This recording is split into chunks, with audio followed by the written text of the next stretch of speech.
Selamat datang kembali para novelers di channel Bacain Novel. Kali ini Mimin akan lanjutin kembali bacain alur cerita novel, Fernando Menantu Kaya Raya, sambungan dari video sebelumnya. Tapi sebelum itu, jangan lupa bagi yang belum subscribe silahkan di-subscribe, agar Mimin makin semangat upload alur cerita novelnya. Dan jangan lupa juga, aktifkan tombol loncengnya agar kalian tidak ketinggalan update terbaru dari channel ini. Selamat menikmati alur ceritanya. Bab 65. Hahaha. Kamu lihatlah, gagang sepedamu itu semuanya berkarat, sungguh, konyol sekali. Kasnedi berjongkok di tanah sambil memegang perutnya dan tertawa dengan keras, jangan-jangan kamu memang orang tidak berguna, bahkan motor listrik saja tidak mampu kamu beli. Atau barangkali kamu berasal dari negara-negara miskin seperti Avanland. Fernando tidak ingin meladeni perkataan Kasnedi. Kenapa kamu tidak berbicara? Apakah hatimu merasa kesal, mengendarai sepeda untuk menjemput istrimu? Kasnedi mengejek Fernando. Fernando, tanyakan pada dirimu sendiri, sebagai seorang pria, seorang kepala keluarga, yang harus memikul tanggung jawab dalam rumah tangga adalah laki-laki. Apakah kamu yang seperti ini layak untuk Sarah? Sarah bekerja di perusahaan mencari uang demi menafkahi keluarga, sedangkan kamu hanya makan dan menunggu kematian setiap hari. Kamu ingin datang menjemputnya tidak apa-apa, tapi kamu malah mengendarai sepeda. Apa urusannya denganmu? Aku suka naik sepeda, tidak kena macet, bisa sambil berolahraga, dan ramah lingkungan. Ucap Fernando ringan. Sudahlah. Tidak mampu membeli mobil bilang saja tidak mampu membeli mobil. Kasnedi membongkar aib Fernando. Lihat Audi A4L ku, sangat cocok, harganya lebih dari 600 juta, aku menggunakan mobil ini untuk menjemput Sarah pulang kerja, bukankah sangat bergengsi? Di dalamnya juga ku letakkan 99 kuntum bunga mawar yang baru. Ku beli. Bagaimana denganmu, sebagai seorang suami? Mengendarai sepeda untuk menjemput istrimu, tidak perlu membahas yang lain, jika kamu membiarkan teman-teman kerja Sarah melihat ini, bukankah mereka akan menertawakan Sarah? Membuat Sarah malu di perusahaan, mana ada muka untuk bertemu orang. Fernando, coba kamu sendiri, apakah yang kamu lakukan ini benar? Kasnedi berkata dengan ekspresi tulus. Menurutku, lebih baik cepat ceraikan Sarah. Sarah hidup bersamamu, sama saja dengan menyuruhnya menjalani hidup yang sulit. Bisakah kamu berhenti berbicara omong kosong, seperti lalat yang terbang di telingaku? Fernando mengerutkan kening, dia merasa sedikit terganggu oleh Kasnedi. Apa perkataanku ini omong kosong? Aku sedang mengajarimu bagaimana menjadi seorang pria sejati. Kasnedi berkata, matanya berkedip, seolah memikirkan sesuatu. Aku tahu kenapa kamu tidak ingin menceraikan Sarah. Selesai bicara, dia pergi ke kursi pengemudi, mengeluarkan amplop tebal, dan melemparkannya ke tanah di hadapan Fernando. Srek, segel amplop terbuka dan sejumlah besar uang kertas merah tumpah berserakan. Dalam kehidupan masyarakat sekarang ini, siapa yang tidak melakukan sesuatu demi uang? Kamu bersikukuh tidak akan menceraikan Sarah bukannya juga karena uang. Bukankah nilainya sebanding? Kasnedi melirik Fernando dengan jijik. Di dalam amplop total ada uang 200 juta, ambil dan bawa pergi, lalu ceraikan Sarah. Fernando memandang Kasnedi, matanya penuh dengan kecurigaan. Aku sama sekali tidak mengerti, apakah pewawancara di PT Nando Jaya semuanya tidak berguna, mengapa mempekerjakan seorang idiot sepertimu? Apa, kamu menyebutku idiot? Kasnedi sangat marah, aku memiliki gelar PhD di bidang keuangan, pendidikan terakhir dan kualifikasi apa yang kamu miliki, atas dasar apa kau menyebutku idiot? Tadi kamu bilang bahwa pewawancara PT Nando Jaya tidak berguna, kalau kamu punya kemampuan, datang dan bekerjalah di PT Nando Jaya. Kamu hanyalah semut. Mungkin tidak tahu bahwa PT Nando Jaya adalah perusahaan yang termasuk dalam 10 perusahaan investasi teratas di dunia. Di hadapan PT Nando Jaya kamu hanyalah seekor semut, bahkan tidak pantas disebut semut, hanya debu. Berani-beraninya menghina pewawancara PT Nando Jaya, cuy. Kasnedi meludah di tanah, wajahnya penuh penghinaan. Pada kualifikasi akademik, kamu tidak bisa dibandingkan denganku, PhD di bidang keuangan. Dalam hal harta keluarga, kamu juga tidak bisa dibandingkan denganku. Aku memiliki 5 rumah di kota lautan timur. Suara Kasnedi terus meninggi.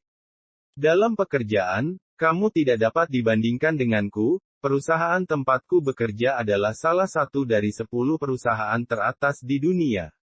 Berbicara tentang masa depan, sampah sepertimu tidak bisa dibandingkan denganku. Dalam 20 tahun ke depan, aku mungkin akan bergabung dalam bagian eksekutif perusahaan dengan gaji tahunan lebih dari 200 miliar. Kasnedi menunjuk Fernando. Pendidikan, harta, pekerjaan, masa depan, sampah sepertimu, bagaimana bisa dibandingkan denganku? Mengapa kamu masih tetap tidak tahu malu dan tidak menceraikan Sarah? Dari mana asal keberanianmu? Banyak omong, Fernando benar-benar tidak bisa bersabar lagi, dan mengarahkan tinjunya langsung ke hidung Kasnedi. Bu! Dalam sekejap, hidung Kasnedi bercucuran darah dengan deras.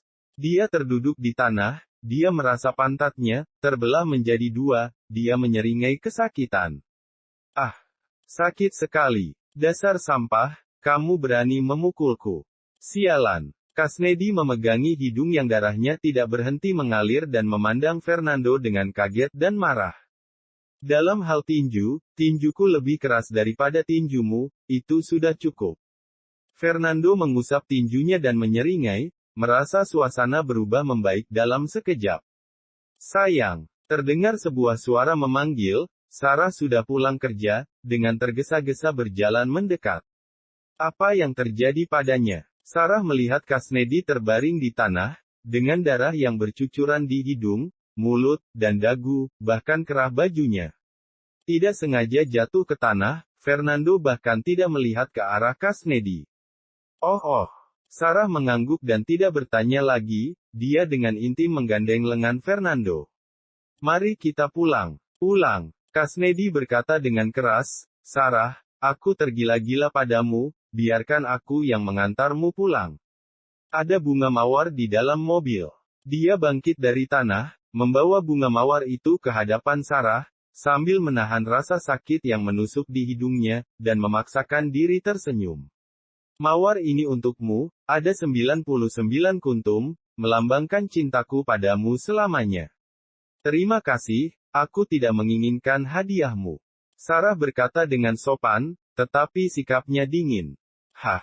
Kenapa? Kasnedi tercengang, dia mengira karena Sarah adalah orang yang pemalu, maka ia langsung menolaknya di restoran timuran kemarin. Tapi sekarang, dia datang dengan Audi A4L, sementara Fernando mengendarai sepeda, perbedaannya dapat terlihat jelas. Mengapa Sarah masih menolaknya? Sarah, biarkan aku mengendarai mobil dan mengantarmu pulang. Atau jangan-jangan kamu ingin pulang naik sepeda? Kasnedi berkata lagi, duduk di atas sepeda itu berbahaya, lagi pula jika dilihat oleh teman kerjamu, akan sangat memalukan. Sayang, kamu pergilah kendarai mobilnya, kata Fernando dengan ringan. Oke, sayang, tunggu ya. Sarah pergi ke parkiran. Begitu Sarah pergi, Fernando memukul hidung Kasnedi lagi. Bu! Darah bermuncratan keluar dari hidungnya, dia terjatuh ke tanah, dan bunga mawar bertebaran di seluruh lantai. Kasnedi memegang hidungnya dan berteriak. Au, kasar, biadab, kamu memukul lagi. Tinjuku lebih keras darimu, jadi aku ingin memukulmu. Suasana hati Fernando jauh lebih baik. Tak lama kemudian, Sarah datang mengendarai Mercedes-Benz E350L. Sayang, dia kenapa lagi? Sarah menjulurkan kepalanya, menatap Kasnedi di tanah, dan bertanya dengan bingung. Dia tidak sengaja terjatuh lagi. Fernando tersenyum dan memasukkan sepeda ke dalam bagasi dan kemudian naik ke mobil.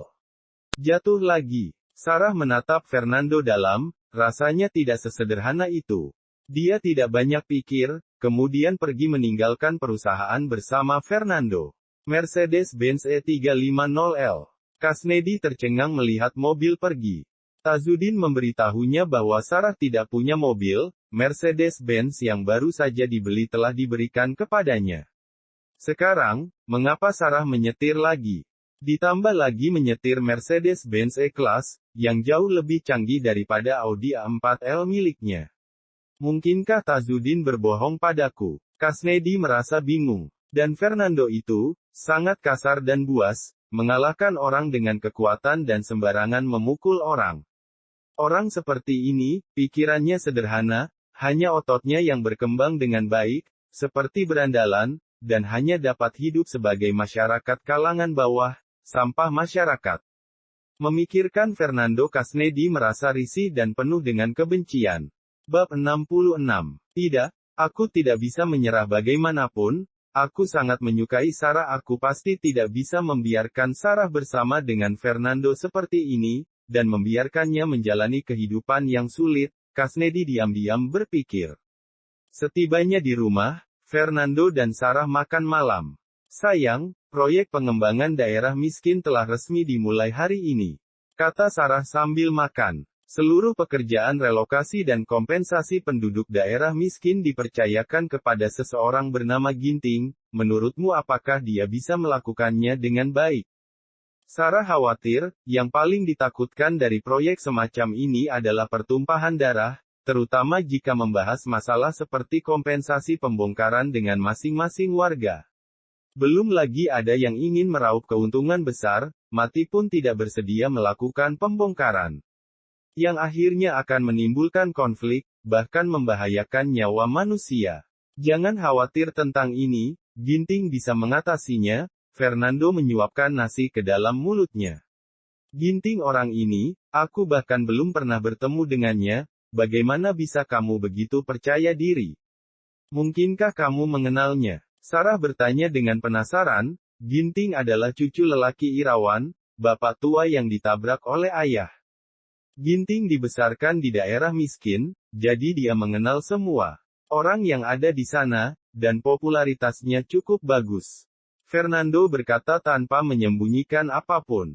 Biarkan dia menangani pekerjaan relokasi dan kompensasi di daerah miskin. Aku yakin dia bisa menyelesaikannya. Ternyata begitu. Sarah mengerti, tampaknya para eksekutif PT Nando Jaya telah memilih orang dengan baik, sangat bijaksana.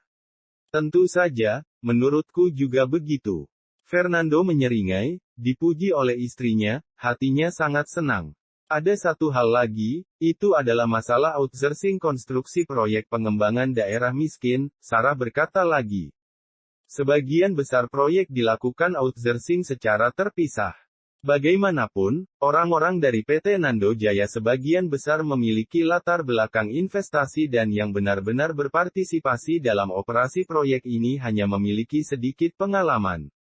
Sepertiga dari proyek diberikan kepada seseorang bernama Harahap Lestari. 2 hari lagi, aku harus berdiskusi dengan Harahap mengenai detailnya. Sepertiga. Fernando sedikit terkejut, Harahap dia sendiri bisa mendapatkan sepertiga dari proyek tersebut, ini tampak tidak sederhana. Kita harus tahu bahwa proyek pengembangan daerah miskin adalah proyek besar bernilai puluhan triliun. Bila seorang kontraktor dapat mengambil sepertiga keuntungan, sudah cukup menjelaskan kekuatan yang dimilikinya. Harahap ini, seseorang yang memiliki kekuasaan. Fernando tersenyum dan berkata, "Iya, katanya semua pengembang di kota Lautan Timur memiliki koneksi dengannya. Ada puluhan ribu pekerja migran yang bekerja untuknya," kata Sarah. Fernando mengangguk, dengan ekspresi termenung di wajahnya, tidak berbicara lagi. Keesokan paginya, di Fortune Plaza gedung nomor 1. Fernando berdiri di posisi paling atas, melipat tangannya di belakang punggung, melihat lalu lintas yang sibuk di luar. Lalu apa latar belakang Harahap, sampai dia bisa memenangkan sepertiga outsourcing dari proyek daerah miskin?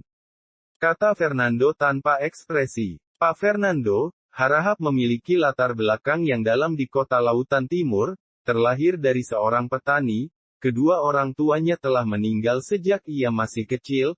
30 tahun yang lalu dia sendirian datang ke kota Lautan Timur untuk bekerja keras, mulai dari bekerja sebagai porter dan mengalami banyak penderitaan, dengan hormat Manurung berkata dari samping. Kemudian dia menabung banyak uang, mengontrak dermaga kecil, dan mulai berdagang di dermaga. Ditambah lagi, saat itu negara mulai mereformasi dan membuka, sejumlah besar investasi asing masuk, ada peluang di mana-mana, dan kebetulan Harahap berhasil merebut kesempatan ini. Petik 2. Hasilnya, Harahap mendapatkan pundi emas pertama dalam hidupnya. Dan kemudian lagi, industri real estate negara berkembang pesat, Harahap sekali lagi mengambil kesempatan tersebut untuk masuk di industri real estate, perlahan-lahan menjadi lebih besar dan lebih kuat, dan hingga sekarang dia memiliki puluhan ribu pekerja. Manurung melanjutkan, pada saat yang sama, dalam perjalanan karirnya, dia punya beberapa koneksi. Pak Fernando seharusnya tahu bahwa perselisihan dapat terjadi kapan saja dalam pengembangan real estate, pembongkaran, kompensasi, dan konstruksi, dan Harahap mengandalkan koneksi, menggunakan pertumpahan darah untuk meredam perselisihan ini. Petik 2. Harahap ini, memang memiliki beberapa kemampuan, perkembangan real estate kota Lautan Timur menjadi begitu cepat, juga karena ia telah memberikan banyak kontribusi. Fernando mengagumi. Hubungan antara Harahap dan real estate kota Lautan Timur adalah hubungan timbal balik. Harahap mengembangkan real estate dan mencari keuntungan darinya, dan oleh karenanya perkembangan industri real estate di kota Lautan Timur sekarang menjadi makmur. Bagaimana bila ia dibandingkan dengan pemilik real estate di kota Lautan Timur, seperti Sakino dan Sakiman? Fernando bertanya lagi. Bagaimana ya? Harahap memiliki sekitar 40% dari pangsa pasar real estate di kota Lautan Timur, hampir mendekati setengahnya. Jika kepemilikan real estate yang dimiliki Sakino dan Sakiman digabung kurang lebih ada sekitar 7-8 real estate, yang artinya 60% sisa persentase pangsa pasar, kata Manurung. Fernando mengangguk. Jadi, untuk proyek pengembangan daerah miskin ini, kita putuskan untuk mengalihkan sepertiga dari proyek tersebut ke Harahap. Manurung berkata, tanpa dia, akan sulit bagi kita untuk menyelesaikan proyek ini. Jika dialihkan kepada orang lain, Harahap pasti akan menghalanginya, dan itu bukanlah hasil yang kita inginkan. Dia melanjutkan, apa yang kami inginkan adalah penyelesaian proyek yang sempurna. Kita tidak peduli mengenai kepada siapa proyek itu akan dialihkan dan berapa banyak keuntungan yang dialokasikan untuk mereka, kita hanya melihat hasilnya. Sangat jelas, memberikan bagian besar kepada Harahap, tingkat keberhasilan proyek ini akan lebih besar. Fernando mengangguk, yang dikatakan Manurung benar. Alasan mengapa dia bertanya hal detail mengenai Harahap karena dia takut orang ini akan merugikan Sarah sebagai kepala penanggung jawab. Oke, saya sudah tidak ada pertanyaan. Fernando berjalan keluar. Pak Fernando, hati-hati di jalan. Manurung segera membungkuk. Dia keluar dan naik lift. Fernando tiba di lantai dasar. Dia berencana mencari Juwono, untuk menyelidiki Harahap, untuk mencegah sesuatu terjadi. Fernando, sampah sepertimu sedang apa di sini? Tiba-tiba terdengar sebuah suara. Fernando melihat seorang laki-laki, berkacamata berdiri tidak jauh dari situ. Hidung laki-laki itu terbungkus kain kasa, terlihat jam tangan Vacheron Konstantin di pergelangan tangannya. Itu adalah Kasnedi. Fernando, ini adalah gedung utama PT Nando Jaya di kota Lautan Timur, apakah sampah sepertimu bisa masuk ke tempat seperti ini? Kasnedi menegur dengan tegas. Dia sangat marah sekarang, dia tidak menyangka bahwa hari ini ketika tiba di perusahaan tempat dirinya bekerja dia akan bertemu dengan Fernando yang tidak berguna. Ini adalah gedung utama, semua orang yang masuk dan datang keluar dari sini memakai jas, dan sepatu kulit, berpenampilan tampan dan bertingkah laku gentleman. Sementara Fernando, hanya mengenakan t-shirt, celana besar, dan sandal jepit, tidak sesuai dengan penampilan orang di sekitar. Fernando, orang sepertimu seharusnya tidak muncul di tempat seperti ini, sekarang tolong keluar dari sini. Lanjut Kasnedi. Aku tidak pantas berada di tempat seperti Fernando melirik Kasnedi dengan heran. Seluruh bangunan ini milikku, aku datang ke sini seperti pulang ke rumahku sendiri, kamu bilang aku tidak boleh berada di tempat seperti ini. Mendengar ini, Kasnedi tercengang, dan kemudian tertawa keras. Fernando, apa aku tidak salah dengar? Kamu mengatakan bahwa seluruh bangunan ini milikmu, apa kamu mengira bahwa kamu adalah bos dari PT Nando Jaya? Aku rasa kamu gila karena miskin, sampai berhayal di siang hari, sampai bisa mengatakan hal-hal seperti itu. Fernando menggelengkan kepalanya, dan malas untuk melayani omong kosong dengan Kasnedi. Satpam, di mana Satpam? Kasnedi berteriak, seseorang menyusup ke gedung utama PT Nando Jaya, cepat usir dia. Pak Kasnedi, ada apa? Saat ini, seorang Satpam melangkah maju untuk bertanya. Bab 67. Kasnedi, Satpam mengenalnya, orang ini bekerja sebagai konsultan investasi di PT Nando Jaya, dia memiliki masa depan yang cerah di perusahaan bahkan suatu hari nanti dia mungkin akan menjadi manajer investasi oleh karena itu, Kasnedi harus diperlakukan dengan hormat. Lihat orang ini, dia memakai celana besar dan sandal jepit. Apa menurutmu orang seperti ini adalah orang dari perusahaan kita? Kasnedi menunjuk Fernando dan berbicara dengan nada jijik. Kamu segera usir dia. Jika klien melihat bahwa orang-orang sembarangan seperti ini bisa keluar masuk dari perusahaan kita, bisa berdampak sangat buruk bagi perusahaan. Satpam mengangguk, sejenak mengerti, dan memandangi Fernando. Pak, PT Nando Jaya tidak menerima orang-orang yang berpakaian tidak formal untuk masuk, jadi silakan keluar sekarang. Bagaimana jika aku tidak keluar? Fernando tersenyum bergurau. Jika Anda tidak keluar, mau tidak mau kami paksa Anda keluar. Tatapan Satpam itu dingin, dengan sekali lambaian tangan, 4 atau 5 Satpam lainnya datang menghampiri dan mengepung Fernando. Kasnedi memeluk lengannya dan menyaksikan adegan ini dengan senang.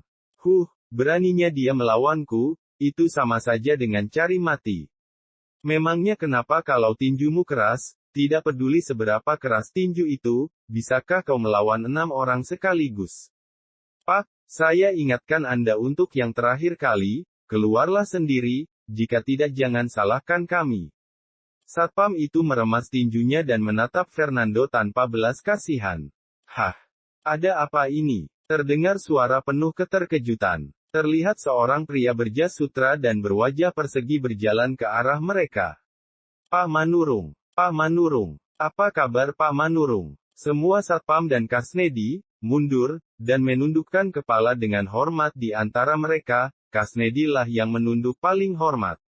Dia tahu, posisi Manurung di PT Nando Jaya, dia adalah Presiden Regional Indonesia, seseorang dengan kedudukan yang sangat tinggi, merupakan tujuan yang ingin dicapai Kasnedi dalam 20 tahun. Orang seperti ini, berada di level yang jauh berbeda dengannya. Yang satu berada di atas puncak, yang lain ada di tingkat menengah ke bawah perusahaan, hanya saja ia memiliki prospek yang bagus.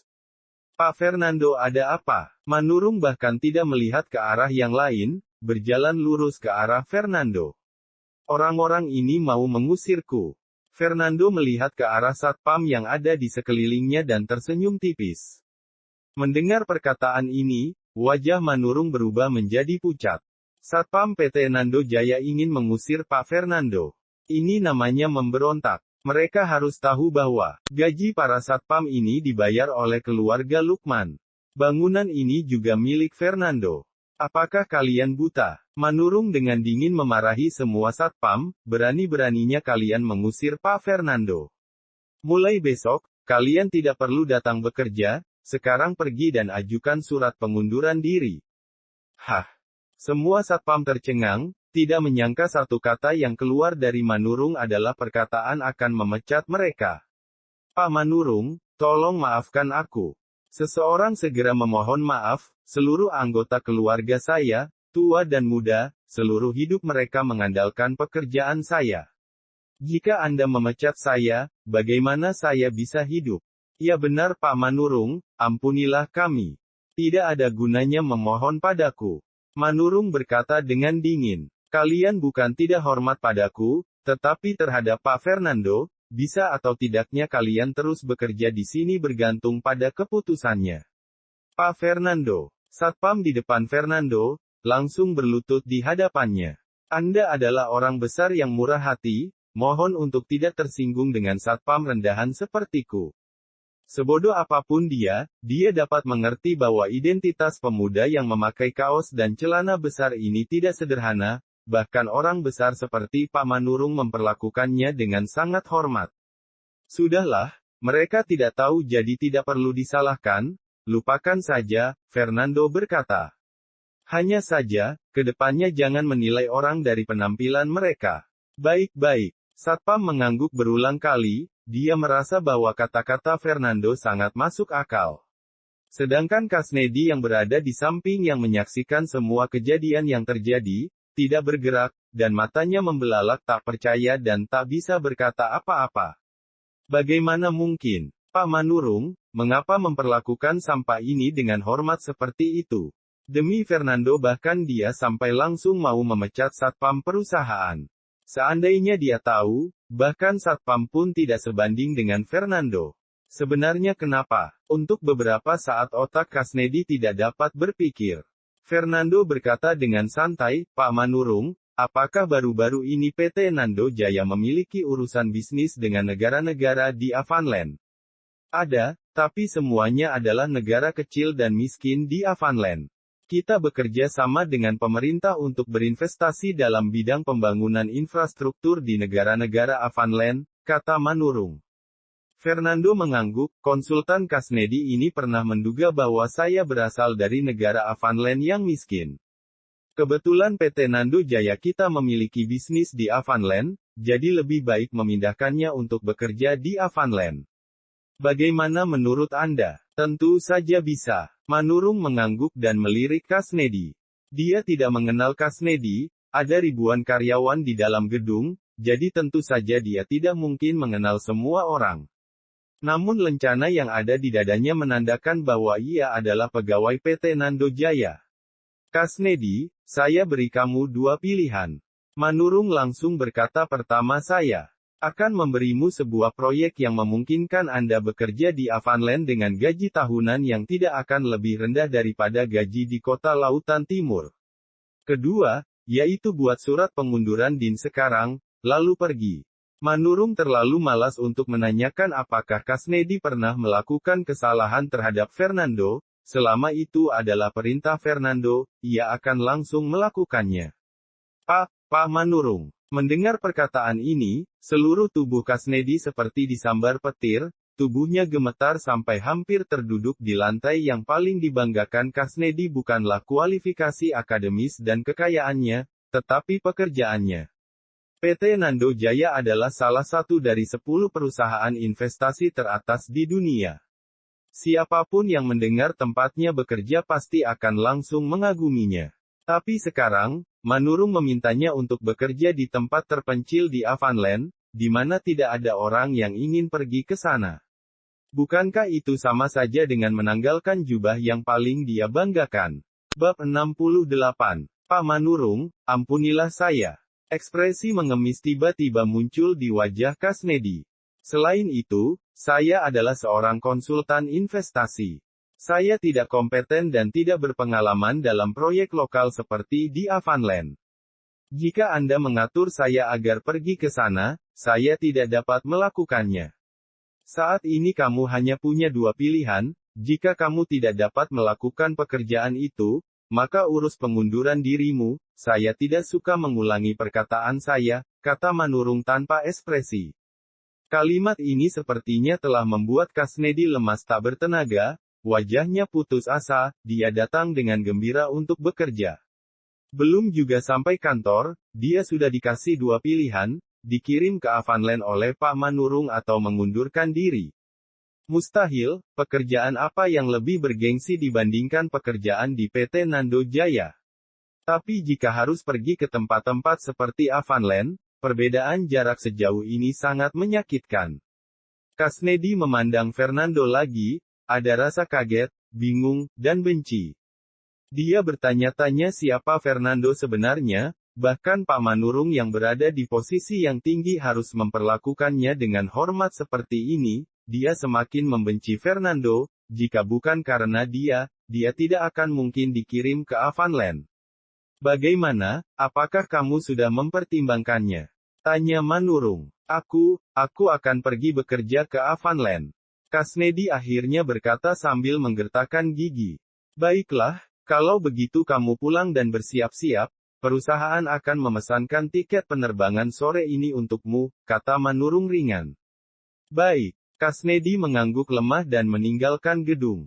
Sebelum pergi, dia kembali menoleh ke arah Fernando.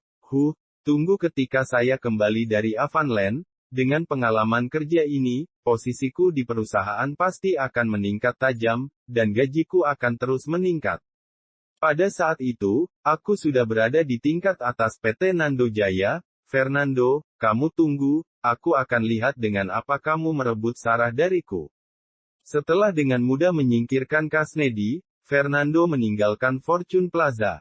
Dia percaya, setidaknya dalam 2 tahun, Kasnedi tidak akan kembali ke kota Lautan Timur, dan tentu saja dia tidak akan mengganggu Sarah lagi. Di rumah Hadi, kota Lautan Timur. Sayang, apa yang harus kita lakukan? Sekarang Yana duduk di sofa dengan wajah khawatir. Adikku telah sepenuhnya mengambil alih pekerjaan sebagai kepala penanggung jawab proyek pengembangan daerah miskin, dan kita masih tidak mendapatkan sedikit pun bagian. Tidak dapat dipungkiri jika adikku kelak akan melampaui kita dalam 1 atau 2 tahun ke depan. Tanpa sepengetahuanku Sarah diam-diam dapat memiliki tabungan, itu berarti dia sangat pelit dan berpikiran sempit. Jika dia benar-benar berkembang, dia pasti akan merendahkan kita. Kita dulu sering mengejeknya, dan adikku pasti akan membalas kita. Iya, aku juga khawatir tentang hal ini. Kedepannya kita mungkin tidak dapat mengangkat kepala di depan Sarah. Hadi menghela nafas ringan, kebencian muncul di matanya. Bagaimanapun juga mereka adalah keluarga. Sebagai kepala penanggung jawab proyek pengembangan daerah miskin, bukankah seharusnya Sarah membantu kakak iparnya ini? Tidak disangka dia menolak dengan sangat tegas. Bukan hanya ini, masih ada Kasnedi. Yana berkata lagi. Bila Kasnedi dan Fernando diperbandingkan, mereka bagaikan langit dan bumi. Dalam aspek pendidikan, pekerjaan, harta keluarga, dan semua aspek Fernando tidak sebanding dengan Kasnedi. Aku rasa, semua wanita dengan pikiran normal, akan memilih dengan bijak mana yang terbaik di antara keduanya. Sangat wajar bagi adikku menolaknya di restoran timur waktu itu. Walau bagaimanapun dia adalah orang yang pemalu, tapi aku rasa jika Kasnedi terus menjemputnya pulang kerja setiap hari, dalam waktu tidak lama adikku akan menceraikan Fernando dan kemudian menikahi Kasnedi. Saat itu, kita akan ditindas lagi, benar-benar tidak ada harapan bagi kita lagi. Keputusasaan muncul di mata Yana, dia menggertakkan gigi dan berkata, tidak bisa, apapun yang terjadi, tidak akan kubiarkan adikku melampaui kita. Kita harus menemukan solusi. Hadi mengangguk, baiklah, pertama yang pasti terjadi adalah Fernando yang tidak berguna itu akan diusir dari keluarga Yasmudi. Sarah pasti akan memilih Kasnedi, kita tidak bisa mengubahnya. Yang bisa kita lakukan adalah mencampuri urusan proyek pengembangan daerah miskin, setidaknya mencegah Sarah agar dapat menyelesaikan proyek ini dengan lancar. Sayang, apa kamu punya ide? Yana berkata. Hadi terdiam beberapa saat sebelum dia berkata, aku punya sebuah rencana, tapi begitu aku menjalankannya, aku berani mengatakan bahwa Sarah akan langsung hancur dan namanya akan tercoreng. Saat itu, bukan hanya kegagalan proyek daerah miskin yang ada di tangannya, bahkan Kasnedi pun tidak akan mengejarnya lagi. Pada akhirnya, Sarah akan tetap bersama Fernando, dihancurkan olehku. Dengan cara apa? Cepat katakan. Mata Yana berbinar, dan dia menjadi bersemangat. Hadi berbisik ke telinga Yana dan mengatakan rencananya. Selesai mendengarkan, Yana bertepuk tangan karena kegirangan. Luar biasa, ini strategi yang bagus sayang, sekarang pergilah mencari Harahap. Sayang, apakah rencana ini terlalu kejam untuk adikmu? Hadi sesaat ragu. Kejam di mananya? Yana tercengang, dan berkata dengan dingin. Sayang, apa kamu ingin melihat keluarga adikku selamanya menginjak kepala kita? Saat itu, menantu yang baik di mata ayah bukanlah kamu, tapi Kasnedi. Hadi terdiam lagi, memikirkan tingkat kepuasan Tazudin terhadap Kasnedi, dan tiba-tiba dia menjadi cemburu. Baiklah kalau begitu, Hadi mengertakkan gigi lalu berkata. Sekarang juga aku akan mencari Harahap. PT Brilian Kota Lautan Timur di depan jendela perusahaan, seorang pria botak duduk di sofa, di pangkuannya duduk seorang wanita berambut pirang dan bermata biru, dengan satu tangan yang sedang membelai paha putih seputih salju wanita itu. Tidak perlu dikatakan lagi, produk luar negeri memang terasa berbeda. Lelaki itu menyeringai kepada bawahannya. Ketika aku menjadi kuli di dermaga, aku sering melihat perempuan asing keluar masuk, satu persatu berambut pirang dan bermata biru, dengan dada yang besar dan kaki yang panjang, menggiurkan orang. Sekarang aku punya uang, akhirnya bisa merasakan seperti apa wanita asing itu. Selesai bicara, genggaman tangan pria itu menjadi lebih kuat, dan menyebabkan wanita di pelukannya terengah-engah. Pria ini adalah Harahap, pemangsa sesungguhnya dalam industri real estate di kota Lautan Timur. Dia pendiri PT Brilian, yang memiliki hampir 40% pangsa pasar real estate di kota Lautan Timur, dan keberadaannya sangat berpengaruh. Kak Harahap, semua ini pantas Anda dapatkan. Anda bisa duduk di posisi saat ini, karena mempertaruhkan hidup Anda. Ini saatnya bagi Anda untuk menikmati kebahagiaan Anda. Uji bawahan Harahap. Ya, Harahap mengangguk menjaganya lebih sulit daripada membuatnya dalam industri kita ini. Kita harus merebut, melawan dan harus memiliki semangat layaknya serigala. Jika kamu tidak merebut atau melawan, maka keuntunganmu akan direbut dan dibawa kabur. Misalnya, proyek pengembangan daerah miskin di PT Nando Jaya, bahkan perusahaan investasi 10 teratas di dunia akan menghormati dan menundukkan kepalanya di hadapan kita, sepertiga proyek konstruksi akan diambil oleh kita. Mengapa? Bukankah ini karena kita berani merebut, berani melawannya? Benar yang dikatakan Kak Harahap. Bawahan Harahap tersenyum. Sepertiga proyek ini, hanya boleh bertambah tidak boleh berkurang. Harahap melanjutkan. Jika ada sedikit saja yang kurang, aku akan jamin proyek pengembangan daerah miskin tidak akan selesai dengan mulus. Ekspresi keserakahan tiba-tiba muncul di matanya. Tapi aku masih merasa sepertiga itu terlalu sedikit. Proyek ini adalah proyek besar, proyek puluhan triliun. Aku baru akan puas jika bisa mendapatkan 70% dari proyek ini. Bab 69. Kali ini bawahan Harahap tidak menjawab. Dia memahami karakter bosnya. Dia rakus dan penuh nafsu, terutama serakah. Dia termasuk dalam orang yang sangat serakah. Sekalipun itu adalah gaji dan asuransi pekerja migran, jika bisa serakah, maka tidak akan pernah melepaskannya. Sama seperti tahun sebelumnya, pekerja migran Harahap secara tidak sengaja jatuh hingga meninggal dunia dari sebuah gedung. Asuransi kecelakaan memberi ganti rugi 1,2 miliar. Harahap diam-diam mengambil 800 juta, dan hanya memberikan 400 juta untuk keluarga pekerja. Ini sudah cukup jelas menunjukkan keserakahannya.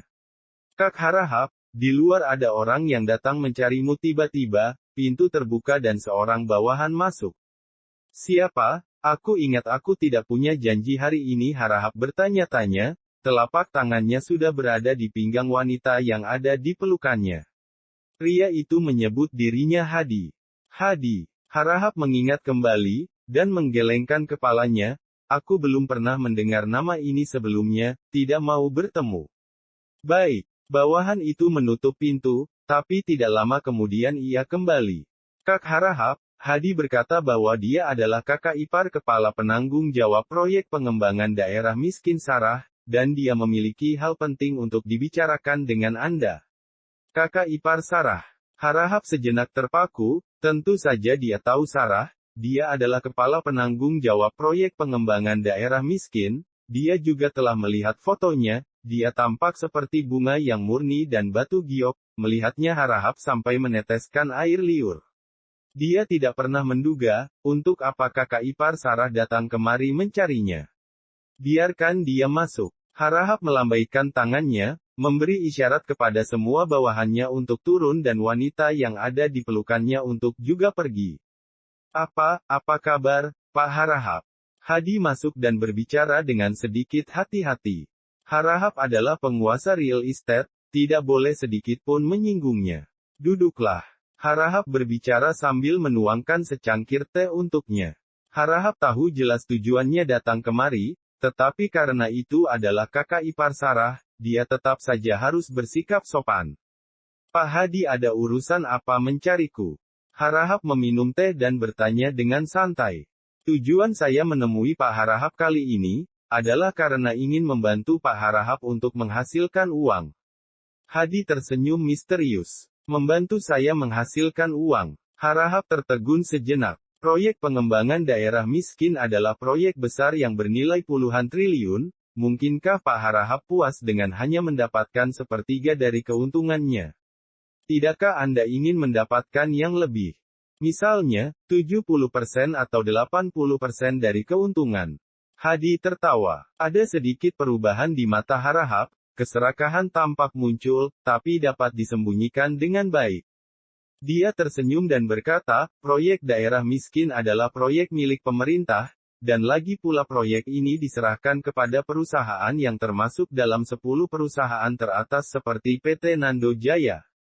Berapa banyak keuntungan yang saya dapatkan tidak bisa hanya mengikuti keinginan saya, tapi kembali lagi bergantung pada PT Nando Jaya. Haha, Pak Harahap, Anda salah, semua ini tidak bergantung pada PT Nando Jaya, tapi pada adik ipar saya Sarah. Hadi tersenyum. Dia adalah kepala penanggung jawab, bukankah ialah yang berhak menentukan keputusan terakhir berapa banyak keuntungan yang akan Anda dapatkan?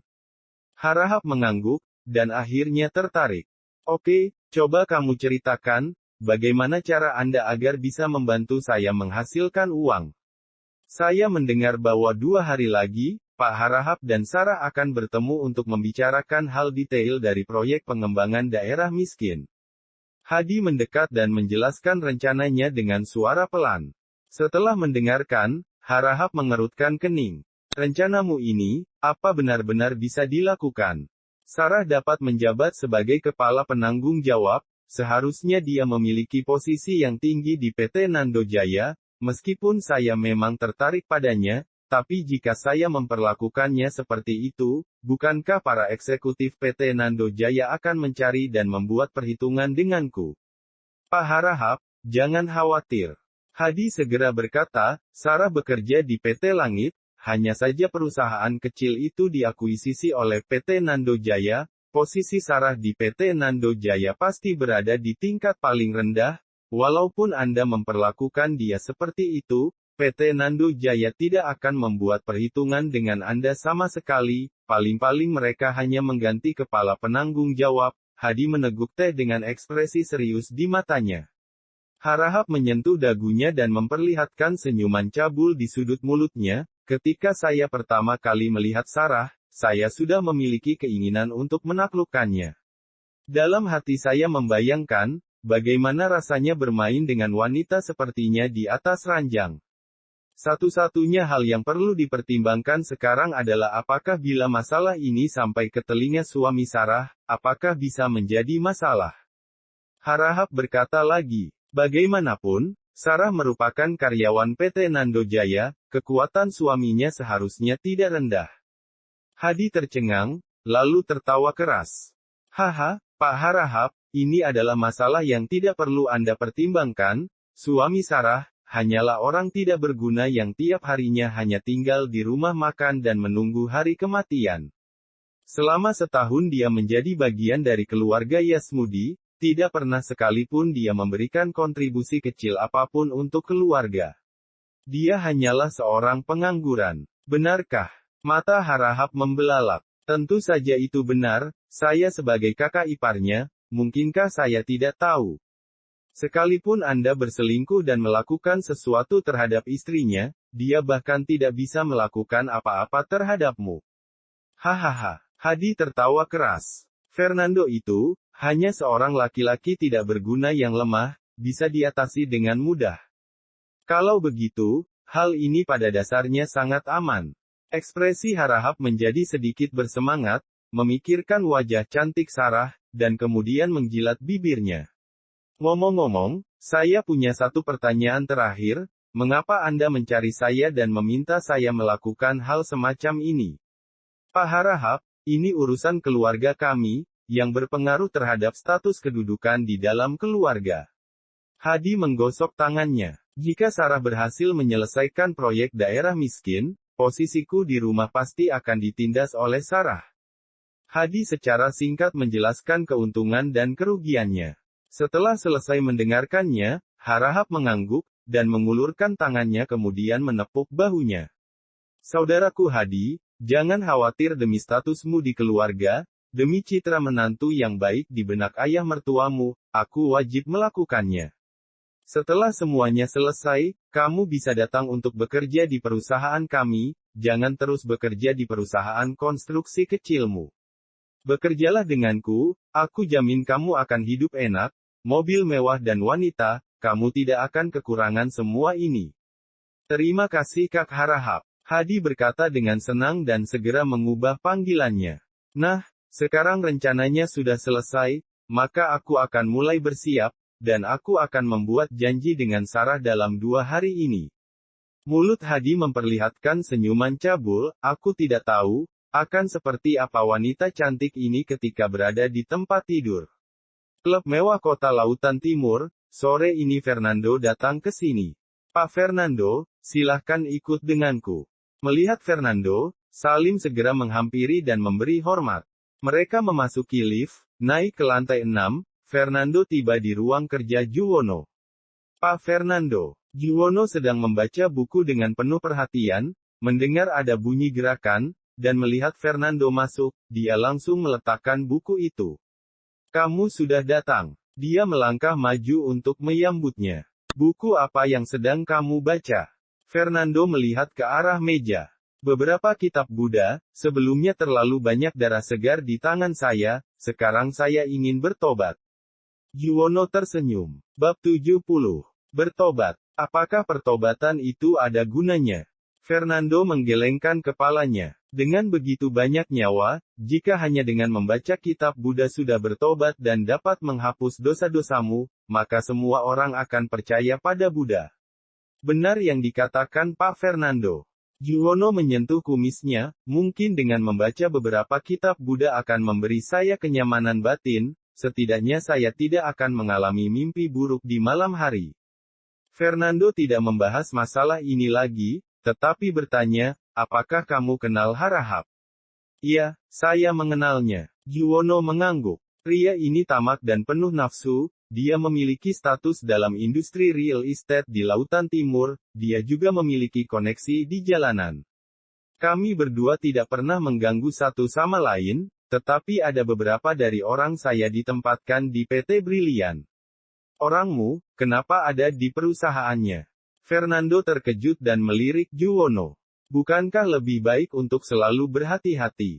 Juwono tersenyum, meskipun saya tidak memiliki pandangan buruk terhadap Harahap, tetapi sulit menjamin bahwa orang ini tidak akan dengan diam-diam berencana menyerang saya, jadi saya dengan sengaja menempatkan beberapa mata-mata di perusahaannya. Dia menambahkan, bagaimana saya harus mengatakannya, di seluruh kota Lautan Timur, selama ada kemungkinan ancaman bagi saya, maka akan saya tempatkan mata-mata di dalamnya.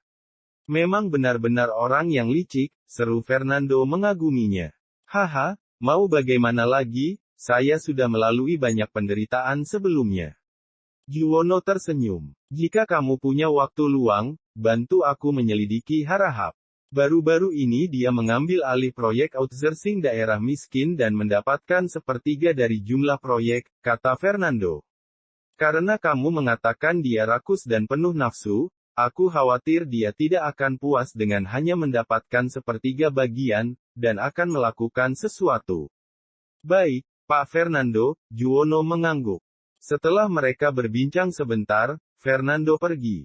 Di malam hari, saat makan malam, Sarah menyajikan makanan enak yang telah dibuatnya di atas meja. Sayang, hari ini aku akan keluar untuk berbicara dengan Harahap mengenai hal detail dari proyek pengembangan daerah miskin. Aku tidak akan makan malam di rumah. Sarah membawa tas kerja dan mengenakan setelan hitam, dia bergaya dan tampak seperti wanita yang kuat. Dia memandangi Fernando dan berkata dengan penuh kasih, "Kamu makan dulu, jangan menahan lapar." Setelah detail pembangunan dibahas, proyek daerah miskin akan dapat mulai dibangun, lalu aku bisa menghasilkan uang. Hidup kita akan terus membaik. Baiklah, istriku sudah bekerja keras. Fernando bertanya dengan santai sambil makan. Ngomong-ngomong, di mana Harahap janjian denganmu? Buat janji di restoran bernama Restoran Susia. Sarah agak bingung, memang wajar bila pembicaraan bisnis dilakukan di kafe atau semacamnya, agar suasananya santai, tetapi dia malah memilih di restoran. Apa kamu tidak menanyakan alasannya? Fernando mengerutkan kening, Harahap ini agak sedikit aneh. Aku menanyakannya, Harahap mengatakan bahwa makanan di restoran itu enak, dan ruangan privatnya tenang, cocok untuk pembicaraan bisnis. Kata Sarah. Dia melihat jam dan berkata, sayang, sudah hampir waktunya, aku pergi dulu. Oke, ingatlah untuk meneleponku jika terjadi masalah. Fernando mengangguk. Tidak lama setelah Sarah pergi, ponsel Fernando berdering. Pak Fernando, saya menemukan sesuatu. Suara Juwono terdengar, Hadi pergi ke PT Brilian untuk menemui Harahap kemarin. Hadi pergi menemui Harahap. Mata Fernando berkedip, untuk apa dia mencari Harahap? Kita tidak tahu jelas mengenai tujuannya datang ke sana, di ruangan itu hanya ada Hadi dan Harahap yang sedang membahas masalah, kata Juwono. Tapi hari ini ketika Harahap pergi ke restoran Susia, dia meminta bawahannya untuk menyiapkan 1 dosis triazolam dan eter, bawahannya merupakan mata-mata saya, kejadian ini kebetulan terdeteksi.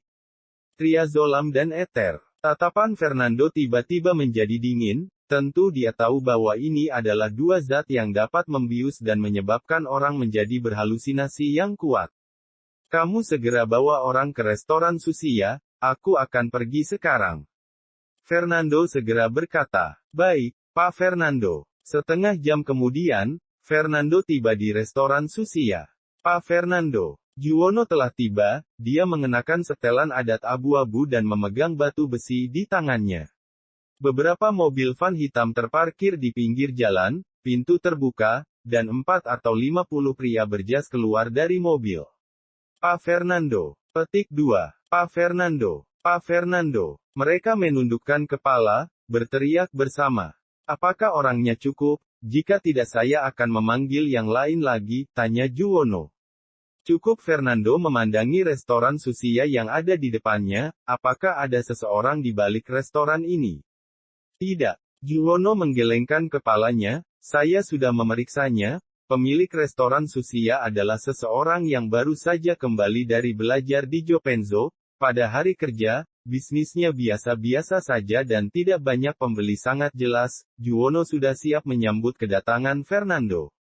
Saya sudah menanyakan sebelumnya, ruangan pribadi Nyonya Sarah dan Harahap adalah Aula Kobe, dan saya sudah memesan ruangan di sebelahnya bilik Tokyo. Kata Juwono lagi, kalau begitu kita masuk dan biarkan saudara lainnya pergi ke ruangan lain. Fernando melangkah masuk ke restoran Susia. Baik. Juwono dan Fernando masuk ke dalam restoran bersama-sama, karena mereka sudah memesan tempat terlebih dahulu dan masuk ke dalam ruangan dengan diarahkan oleh pelayan. 2 pasang sendal jepit, tergeletak di lantai, tercium aroma samar di udara, dan ada lilin dupa menyala di sudut. Tuan, apa yang ingin Anda sekalian pesan?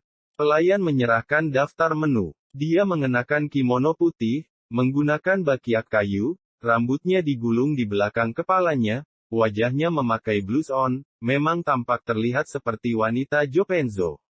Fernando memesan salmon dan sushi, untuk berpura-pura selama itu, Fernando mengarahkan telinganya ke samping dan mendengarkan pembicaraan di ruangan sebelah. Ruangan-ruangan pribadi restoran semuanya adalah ruangan berpartisi kayu yang di atasnya dilapisi kanvas, jadi tidak terlalu meredam suara. Selain itu, pendengaran Fernando telah dilat, sehingga kemampuan pendengarannya jauh lebih baik daripada orang biasa, dan suara dari sebelah segera terdengar. Nona Sarah, coba salmon ini, Tuna di restoran ini rasanya sangat enak, Harahap menyapa. Tidak perlu, saya tidak terlalu suka ikan. Ekspresi Sarah tampak serius. Pak Harahap, bukannya kita datang kemari untuk membicarakan tentang detail dari proyek pengembangan daerah miskin. Dia mengeluarkan setumpuk dokumen tebal dari tasnya dan meletakkannya di atas meja. Dokumen di atas meja ini berisi tentang sepertiga proyekmu. Yang akan kita diskusikan adalah perencanaan dan pembangunan proyek ini di masa depan. Aduh Nona Sarah, jangan terlalu serius. Harahap memotong Sarah. Karena saya telah mendapatkan proyek daerah miskin, kedepannya kita punya banyak kesempatan untuk bertemu, tentu saja pada saat itu kita akan menjadi teman. Karena kita adalah teman, bukankah tidak apa-apa untuk mengobrol sambil makan, sisihkan dulu masalah pekerjaan. Pak Harahap, pekerjaan adalah pekerjaan, pertemanan adalah pertemanan, mari kita selesaikan pembahasan masalah pekerjaan dulu sebelum membicarakan hal-hal lain. Sarah mengerutkan kening, setelah Harahap memanggilnya datang ke ruangan privat, sikapnya terhadap masalah daerah miskin menjadi tidak jelas, malah berusaha mendekatinya ini membuat Sarah menjadi sedikit tidak puas. Haha, masalah pekerjaan tidak perlu terburu-buru, Nona Sarah, ayo makan dulu. Harahap mengelus kepalanya yang botak dan tertawa. Saya beritahu Anda yang paling khas dari restoran Sushia adalah sake, ini adalah salah satu ciri khas dari Jopenzo, kamu harus mencobanya. Selesai bicara, Harahap menuangkan segelas sake untuk Sarah dari kendi celadon, gelas sake disodorkan ke depan Sarah. Ayo cicipi. Harahap menatap erat Sarah. Di matanya muncul sesuatu yang aneh, keserakahan, penuh harap, dan bersemangat. Bersambung ke bab 71. Terima kasih sudah setia di channel ini. Sampai jumpa pada bab selanjutnya.